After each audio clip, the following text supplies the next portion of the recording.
ఇక ఇక్కడ ఎస్ఎల్బీసీకి సంబంధించి శ్రీశైలం ఆ ప్రాజెక్టు ఎస్ఎల్బీసీకి సంబంధించి కింద ఏదైతే సొరంగ మార్గం ఉందో ఆ సొరంగాన్ని అందులో చిక్కుకుపోయినటువంటి 8 మంది కోసం తీవ్రమైనటువంటి ప్రయత్నాలు చేస్తూ ఉన్నారు. కాకపోతే నిరాశనే కనిపిస్తూ ఉంది.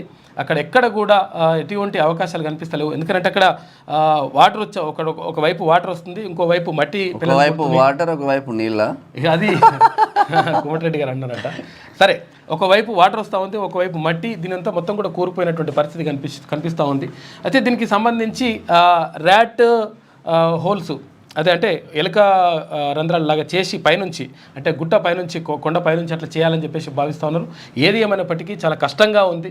చాలా అంటే దీనిపైన అంటే సెలక్షన్ కొంతమంది బీఆర్ఎస్ వాళ్ళు తర్వాత ఇంకో కొంతమంది మాట్లాడుతూ ఉన్నారు. అంటే ఏం చేస్తున్నారో ముఖ్యమంత్రి అడిగిపోవాలండి. అయితే చిన్న ఎగ్జాంపుల్ ఏంటంటే ఇక్కడ ఏది కొండగట్టు దగ్గర 62 మంది ప్రమాదం జరిగింది కదా, బస్సు ప్రమాదం జరిగి 62 మంది చనిపోతే కనీసం అక్కడ తొంగి చూడలేదు కేసీఆర్.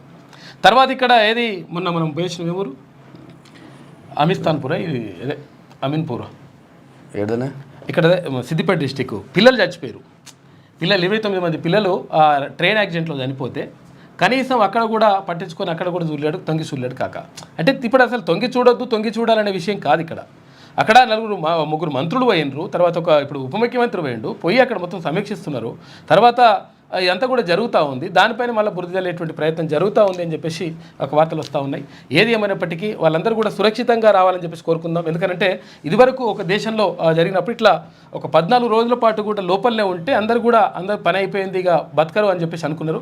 కానీ అందరూ సురక్షితంగా బయటపడ్డారు, ఇట్లా సొరంగంలో చిక్కుపోయినటువంటి వాళ్ళు. కాబట్టి వీళ్ళు కూడా సురక్షితంగా బయటపడాలని చెప్పేసి మనస్ఫూర్తిగా కోరుకుందాం.